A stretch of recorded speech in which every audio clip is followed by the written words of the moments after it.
2018 Vatican city के Catholic church ने एक ऐसी अनाउंसमेंट की जिसने साइंस और लॉजिक के दरो दीवार हिला कर रख दिए। पोप फ्रांसिस के चर्च ने ऑफिशियली अनाउंस किया कि दुनिया में डिमोनिक पोजेशंस इतनी तेजी से बढ़ रही हैं कि हमें मजीद एग्जॉर्सिस्ट की जरूरत है, जिन उतारने वालों की जरूरत है।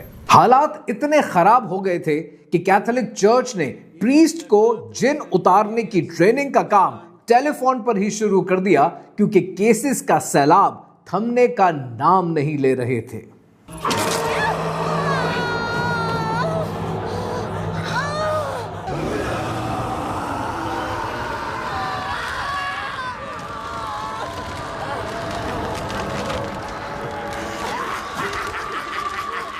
इटली एक ऐसा मुल्क है जिसका नाम सुनते ही आपके जहन में लग्जरी का इंप्रेशन आता है। आपके जहन में लीनिंग टावर ऑफ पीसा, रोम का आर्किटेक्चर, वेनिस का पानी में बहता हुआ शहर, लैम्बोर्गिनी, चीज और पिज्जाज आपके जहन में आते हैं। आपके जहन में एल पचिनो की गॉडफादर मूवी प्ले होने लगती है।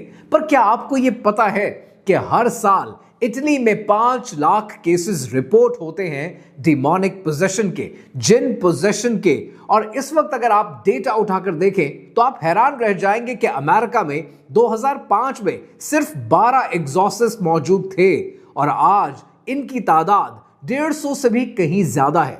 यानी पिछले 18 सालों में 10 गुना इजाफा हुआ है। अगर आप इस्लामिक स्कॉलर से पूछेंगे तो इस्लामिक स्कॉलर्स और ओकल्टिस्ट एक ही बात करते हैं कि आज हम तारीख के उस मोड़ पर खड़े हैं कि जहां पर हमारी दुनिया और जिनों की दुनिया के बीच का पर्दा बारीक होता जा रहा है।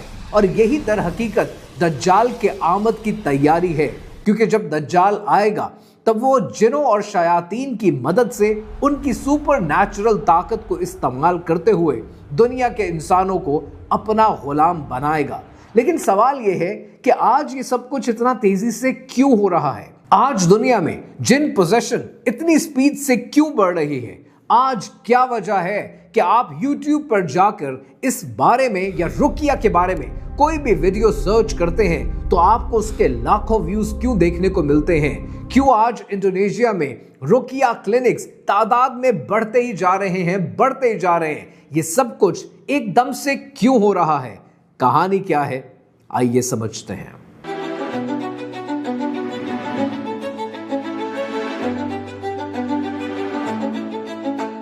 पहला केस, एनालीज मिचेल। यह सिर्फ आवाजें सुनने का केस नहीं था। एनालीज अचानक मर्दों की भारी आवाज में बोलने लगी।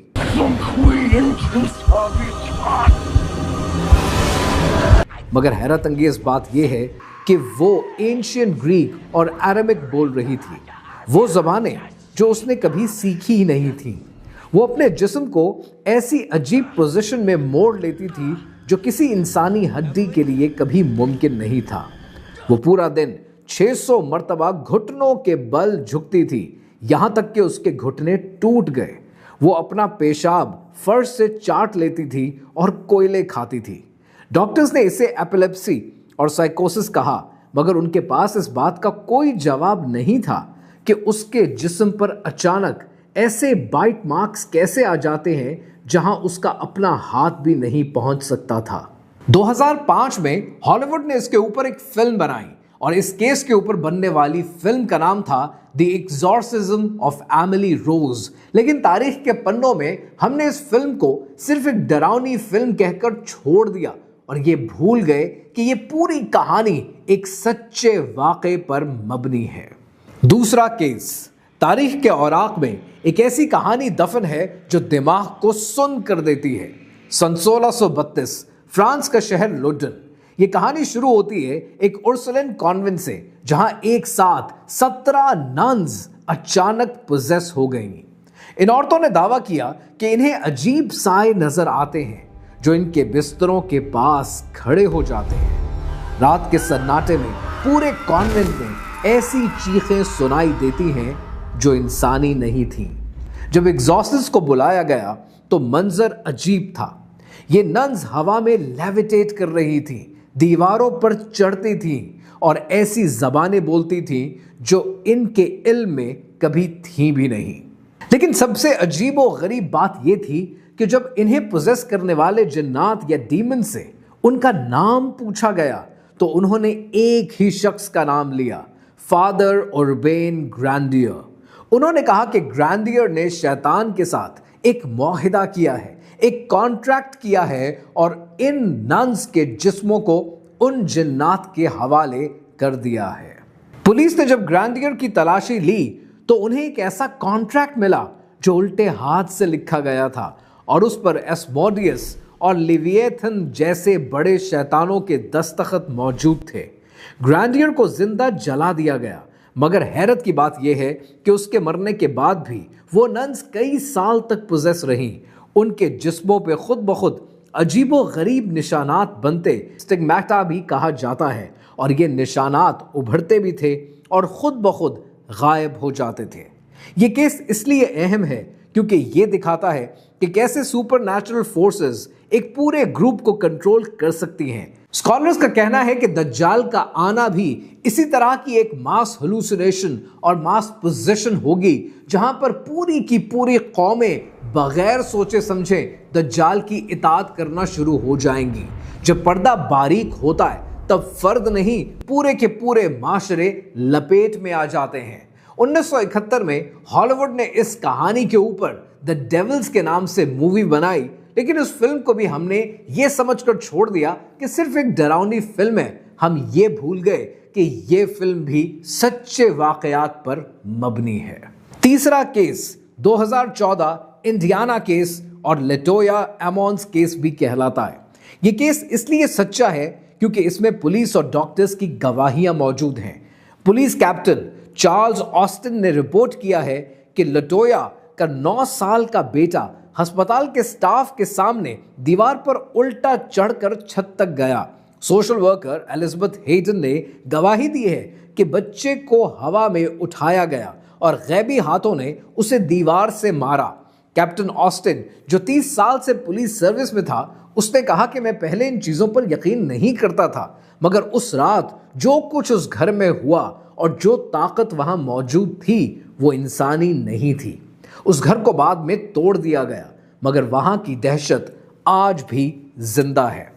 2024 میں اس واقعے کے اوپر دی ڈیلیورنس کے نام سے مووی ریلیز ہوئی، لیکن یہ فلم بھی آپ آج ڈراؤنی فلم کہہ کر سائڈ پہ رکھ دیتے ہیں اور یہ بھول جاتے ہیں کہ جن پوزیشن کا یہ واقعہ بھی اپنی نوعیت کا سچا واقعہ ہے۔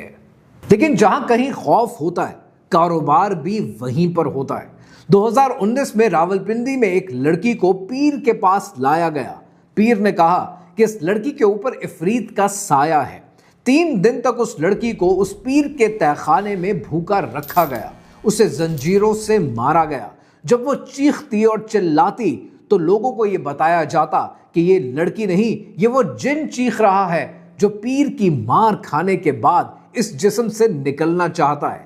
نتیجتاً 3 دن کے بعد اس لڑکی کی لاش اس تہہ خانے سے برآمد ہوئی، وہ اپنی جان سے گئی۔ کیا یہ جن پوزیشن کا واقعہ ہے؟ ہرگز نہیں، یہ جن کا واقعہ نہیں، یہ انسانی درندگی ہے۔ 2018 میں کراچی میں پولیس نے ایک ایسے عامل کو پکڑا جو لوگوں کو یہ کہہ کر دھوکہ دیتا تھا کہ وہ ان کی شادی کسی جن سے کرائے گا، جس کے نتیجے میں وہ امیر ہو جائیں گے۔ وہ آدمی سوڈیم کا استعمال کرتا تھا اور سوڈیم کا استعمال کر کے پانی میں آگ لگا کر دنیا کو یہ دکھاتا تھا کہ جن جان سے گیا اور اس نے ایک شیطانی جن کو جلا دیا ہے۔ سوڈیم اور کیمیکل کے استعمال سے لوگ اس کی باتوں میں آ جاتے تھے، بلیک میل ہو جاتے تھے، راتوں رات امیر ہونے کا سپنا ان کی آنکھوں کے سامنے سچ ہوتا نظر آتا تھا، لیکن پولیس نے ان سب کا بھانڈا پھوڑ دیا۔ اب یہاں پر ایک سوال آپ کے ذہن میں آئے گا کہ رقیہ کرنے والے صحیح انسان اور ایک عامل جو آپ کو دھوکہ دے رہا ہے، ان کے بیچ کا فرق ہم کیسے پہچانیں گے؟ امام ابن قیم اور ماڈرن راکیز کے مطابق اس اسکیم سے بچنے کے 3 طریقے ہیں۔ سب سے پہلے، جو جن اتارنے کی بات کر رہا ہے، کیا وہ آپ کی ماں کا نام پوچھ رہا ہے؟ کیونکہ ماں کا نام پوچھنے کا مطلب یہ ہے کہ وہ سحر کر رہا ہے، وہ جادو کر رہا ہے، کیونکہ سچا راکی ہمیشہ اللہ سبحانہ و تعالیٰ کے نام سے آغاز کرتا ہے۔ दूसरा तरीका पहचानने का यह है कि क्या वो अजीब व गरीब निशानात बनाता है, क्या वो कुरान मजीद से आपका इलाज कर रहा है, या वो अजीब व गरीब निशानात बनाकर शैतानी ताकतों को बुलाने की कोशिश कर रहा है। और तीसरी पहचान ये है कि क्या वो किसी औरत को अकेले में बुला रहा है, क्योंकि सच्चा राकी हमेशा आपका इलाज महरम की मौजूदगी में करता है। अब एक सवाल आपके जहन में आएगा कि ये जिन पोजेशन होती कैसे है। जब हम कहते हैं डिमोनिक पोजेशन हो गई, जिन पोजेशन हो गई, तो ये जिन इंसान पर आखिर चढ़ता कैसे? अब इस बात को समझने के लिए सबसे पहले आपने ये समझना है कि जिन प्योर एनर्जी हैं। इब्ने अब्बास रहमतुल्लाह अलैह के मुताबिक शैतान इंसान की रगों में खून की तरह दौड़ता है। साइंस की लुगत में ये इलेक्ट्रोमैग्नेटिक इंटरफेरेंस के बहुत करीब है। हमारा दिमाग इलेक्ट्रिकल सिग्नल्स पे चलता है। जब एक जिन पोजेस करता है तो वो इंसान के सेंट्रल नर्वस सिस्टम पे कब्जा कर लेता है। इसीलिए मरीज वो ज़बानें बोल रहा होता है जो उसने कभी सीखी भी नहीं है। साउथ एशिया में बोहड़ के दरख्त की कहानियां मशहूर हैं। लोग कहते हैं कि धूप के वक्त या रात को वहां जिनों के डेरे होते हैं। साइंस इसे नेगेटिव आयन कॉन्सेंट्रेशन से कनेक्ट करती है, मगर रूहानियत कहती है कि दरख्त पोर्टल्स हैं। जब इंसान का स्पिरिचुअल डिफेंस यानी उसका ओरा कमजोर हो जाता है, शदीद डर या गुस्से की हालत में, तो जिन उस फ्रीक्वेंसी में दाखिल हो जाते हैं। अब यहां पर यह बात समझने वाली है और आपके लिए गौर तलब है कि spiritually what we understand is कि आपका जो ओरा है, आपकी जो स्पिरिचुअल पावर है, ये जितनी कमजोर होगी, जिन पोजेशन उतनी आसान हो जाएगी। आप नमाज नहीं पढ़ते, आप अल्लाह सुब्हानहू तआला का नाम नहीं लेते, आप कुरान मजीद की तिलावत नहीं करते, आप कोई अच्छा काम नहीं करते, तो आपने अपने ओरा को कमजोर कर दिया। आपने अपने आप को इस काबिल बना दिया कि जिन इंटरफेरेंस हो सके। सूरह बकरा आयत नंबर 275 में अल्लाह सुब्हानहू तआला ने इरशाद फरमाया, जो लोग सूद यानी रिबा खाते हैं वो क़यामत के दिन उस शख्स की तरह उठेंगे जिसे शैतान ने छूकर मखबूत कर दिया हो।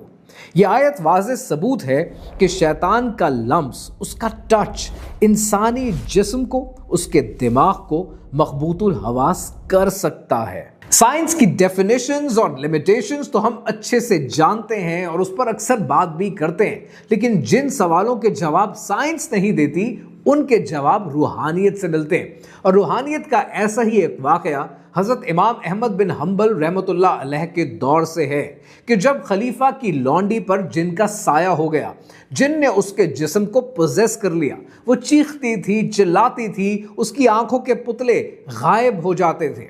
जब ये वाकया पहुंचा इमाम अहमद बिन हम्बल रहमतुल्लाह अलैह तक, तो आपने अपना एक लोहे का जूता एक राकी के हाथ भिजवा दिया। वो राकी उस औरत तक पहुंचा जिसके जिस्म में वो जिन मौजूद था, उसको वो जूता दिखाया और कहा कि मुझे इमाम अहमद बिन हम्बल ने भेजा है और ए जिन, तेरे लिए पैगाम दिया है कि तू इस जिस्म को छोड़कर निकल जा।